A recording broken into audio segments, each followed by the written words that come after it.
नमस्कार, आदाब, सत श्री अकाल दोस्तों। Welcome back to your own channel Current Affairs express.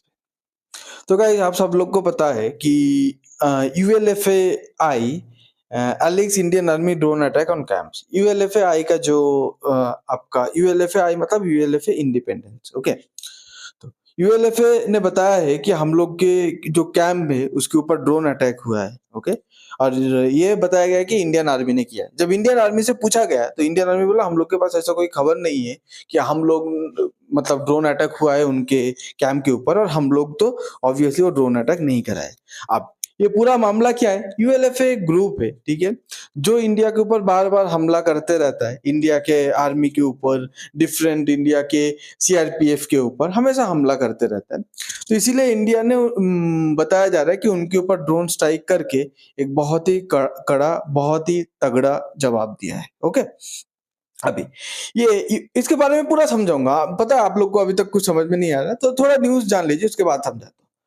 Army strikes ULFA camp in Myanmar. तो इसका कैंप किधर से? इसका कैंप म्यांमार पे था। और यूएलएफए का जो टॉप कमांडर था नयन असोम, और उसके बाद और भी बड़े बड़े कमांडर था, वो मर चुका है। उसको मतलब उसका मतलब ये अटैक पे खत्म हो गया ये सब कमांडर। तो यूएलएफए ने बहुत ही गुस्से में, और इनका कैंप म्यांमार पे था, और म्यांमार पे इंडियन आर्मी जाके कैसे हमला किया इसके बारे में भी हम लोग बात करेंगे। देखिए एक्चुअली क्या है, इंडिया का जो नॉर्थ ईस्ट एरिया है उधर इंडियन आर्मी का जब भी कॉन्वॉय मूव होता है, ऐसे जंगल पे घात लगा के बैठ के टेररिस्ट लोग हमला करते हैं। हमला करने के बाद इंडिया और म्यांमार के बीच जो कभी बॉर्डर नहीं है, उन लोग हमला करके म्यांमार पे भाग जाते हैं। इंडिया कभी खुल के ऑपरेशन कर भी नहीं पाता है क्योंकि म्यांमार एक दूसरा कंट्री है, उसके अंदर भाग जाता है। तो इंडिया ने 2015 पे मतलब जब इंडियन आर्मी के ऊपर अटैक हुआ था, तो उन्होंने डिसाइड किया, पहली बार इंडिया अपने इतिहास पे क्रॉस किया बॉर्डर को, ठीक है। इंडिया अपने बॉर्डर को क्रॉस करके म्यांमार के अंदर ऐसे घुस के उसके जंगल पे जाके उनका कैंप को तबाह कर दिया, ठीक है। अब इसके बाद आपको पता है जो उरी अटैक हुआ था पाकिस्तान के ऊपर, मतलब जो उरी पे हुआ था, पाकिस्तान ने जाके सर्जिकल स्ट्राइक वगैरह किया था, ये सब के बाद हुआ था। ये नए भारत का एक पहला मतलब एक निशानी था, एक पहला आगाज था कि we have arrived into the world stage. पहले क्या है, ऐसा नहीं कि भारत के पास कैपेबिलिटी नहीं था, हमेशा से कैपेबिलिटी था, बट कहीं ना कहीं गवर्नमेंट के प्रेशर के अंदर कभी भारत ऐसा मतलब इंडियन आर्मी कभी ऐसा स्टेप नहीं ले पाए। तो ये अटैक पे क्या हुआ, इंडियन आर्मी ने बॉर्डर को क्रॉस किया, क्रॉस करके गया, जाने के बाद प्रिसीजन स्ट्राइक किया, आर्मी कैंप को ऐसे मतलब उन लोग का सॉरी मिलिटेंट का कैंप को ऐसे तबाह किया म्यांमार पे अंदर घुस के, फिर उसके बाद हेलीकॉप्टर करके वापस आ गए। तो इसके बाद ये सब मतभेद चलते रहते हैं, मणिपुर पे जो भी हो रहा है उसके पीछे यूएलएफए का हाथ था बताया जा रहा है। तो इंडियन आर्मी और यूएलएफए के बीच ये संघर्ष क्यों? एक्चुअली इंडियन गवर्नमेंट के साथ है। ये यूएलएफए नॉर्थ ईस्ट पे काम करता है। दो ग्रुप है, एक है यूएलएफए, एक है यूएलएफए आई। यूएलएफए आई होता है यूएलएफए इंडिपेंडेंट। यूएलएफए कुछ डिमांड है जो गवर्नमेंट से चाहता है। यूएलएफए आई ये बोलता है कि हम लोग को आसाम जो स्टेट है उसको एकदम अलग चाहिए इंडिया से। तो यूएलएफए और यूएलएफए आई का बीच में डिफरेंस है। तो यूएलएफए आई अपना जो मिलिटेंट कैंप है वो म्यांमार पे बना के रखा था, ठीक है, म्यांमार पे बना के रखा था। तो इंडिया फाइनली उनके कैंप जो म्यांमार पे था उसके ऊपर ड्रोन अटैक हुआ। तो आपको समझ में आ गया। इन असम पाथ टू पीस देखिए हिमंत शर्मा क्या बताते हैं, असम का जो चीफ मिनिस्टर है, कि असम जब शांति की तरफ जाएगा वो रास्ते पे यूएलएफए I is the last target.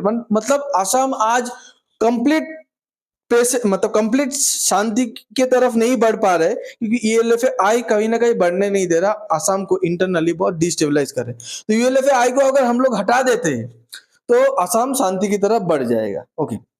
अब ये सब जो यूएलएफए ग्रुप है इसको भारत के खिलाफ हमेशा से यूज करना चाहता था बहुत सारा कंट्रीज। एक इंडिया का वेस्टर्न बॉर्डर पे पाकिस्तान को देखे उलझा के रखे भारत को, ईस्टर्न बॉर्डर पे भी भारत को उलझा के रखने की कोशिश कर रही है। कौन कर रहा है? चाइना। चाइना उधर पाकिस्तान को आर्म्स वगैरह सप्लाई करते, और ऐसा मिलिटेंट ग्रुप को चाइना क्या करते, हथियार देते, मतलब पैसा देते, देके भारत के खिलाफ भड़काते रहते कि भारत का इस पे ये आसाम को, कभी मणिपुर को, कभी मिजोरम को डिस्टेबलाइज करते रहो। ये एक चाइना करते हैं। दूसरे बात देखिए, असम का बहुत सारा इंसर्जेंट ग्रुप है, मतलब जो लोग गवर्नमेंट के खिलाफ और आर्मी के अगेंस्ट पे अटैक करता है, उनको पाकिस्तान पे लेके जाके ट्रेनिंग भी दिया गया है। तो मतलब इसमें पाकिस्तान भी इन्वॉल्व है, चाइना भी कहीं ना कहीं इन्वॉल्व है। उसके बाद देखिए बांग्लादेश। बांग्लादेश, अभी बांग्लादेश का प्रेजेंट गवर्नमेंट के बारे में बात करते हैं, यूनुस के गवर्नमेंट के खिलाफ। तो यूएलएफए का एक लीडर था, उसको बांग्लादेश ने पकड़ा था, पकड़ा के डेथ सेंटेंस दे दिया था, मतलब फांसी दे देगा। पर बांग्लादेश में जब मोहम्मद यूनुस आता है, वो क्या करता है, वो फांसी की सजा को माफ करके उम्र कैद कर देता है, और उम्र कैद का भी जितना मतलब टाइम तक जेल, जितना साल तक जेल पे रहना रहता है, वो टाइम भी कम कर देता है। बट जब बांग्लादेश में पहले हसीना का सरकार था, इंडिया के साथ बहुत कोऑपरेट करता था, यूएलएफए आई बोलिए, पहली बात है यूएलएफए पहले आया था। तो यूएलएफए भी पहले ऐसा काम करता था कि आसाम को अलग करो अलग करो, पर ये यूएलएफए इंडिया को अटैक करके कभी बांग्लादेश कभी भूटान ये सब पे छुप जाता था, म्यांमार पे। उस टाइम पे म्यांमार का गवर्नमेंट था, आज के डेट पे तो म्यांमार पे कोई गवर्नमेंट नहीं है, डिफरेंट डिफरेंट रिबेल ग्रुप पूरा म्यांमार को चला रहा है। तो बांग्लादेश में जैसे इन लोग छुपता था, बांग्लादेश को पकड़ के इंडिया के हवाले कर देता था कि ये लो यूएलएफए लीडर, यूएलएफए का ये जो टेररिस्ट है, वो आप लोग के ऊपर जो अटैक किया था, ये लो पकड़ो इंडिया। अभी यूएलएफए को ऐसा जीना हराम कर दिया था, बांग्लादेश, भूटान, जो भी कंट्री पे छुपता था, म्यांमार, सब इंडिया को परमिशन देता था आके इन लोग को ठोक दो। तो यूएलएफए लीडर उसके बाद सुधर जाते। ये यूएलएफए की बात हो रहा है, यूएलएफए आई की नहीं। यूएलएफए लीडर क्या बोलता है कि crackdown in Bangladesh force them to join peace talk with government, मतलब हम लोग को बांग्लादेश पे रहने का, छुपने का जगह नहीं दिया। बांग्लादेश हम लोग को इतना क्रैकडाउन किया कि हम लोग गवर्नमेंट के साथ शांति वार्ता, मतलब इंडियन गवर्नमेंट के साथ शांति वार्ता करने के लिए मजबूर है।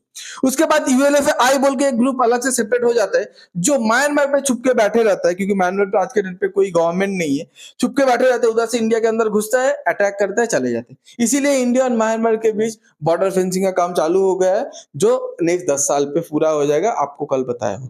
आपको कल का वीडियो जाके प्लीज देखिएगा, उसमें आपको रियली पता है कि इंडिया का सबसे बड़ा दोस्त आज के डेट पे है इंडिया खुद, और सबसे अच्छा पड़ोसी है भूटान। ना नेपाल, ना बांग्लादेश, ना पाकिस्तान, ना श्रीलंका, कोई, ठीक है, ना म्यांमार, कोई इंडिया का दोस्त नहीं है। पर पता नहीं इंडिया कब तक सोता रहेगा। इसके बारे में एक बहुत अच्छा वीडियो बना है, प्लीज जाके देखिएगा।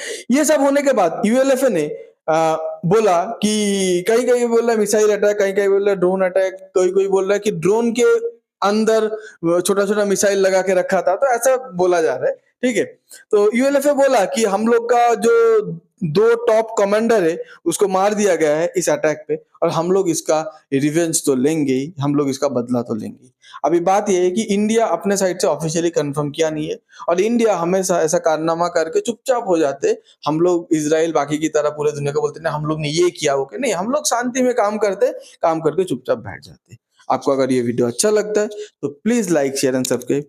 आप प्लीज कल का वीडियो जाके देखिए, बहुत ही इंपॉर्टेंट टॉपिक पे वीडियो बनाया हो, ठीक है। आपको अगर कुछ कमेंट करना है, आप कमेंट करके बता सकते हैं। Thanks for being here, your time really matters. God bless you.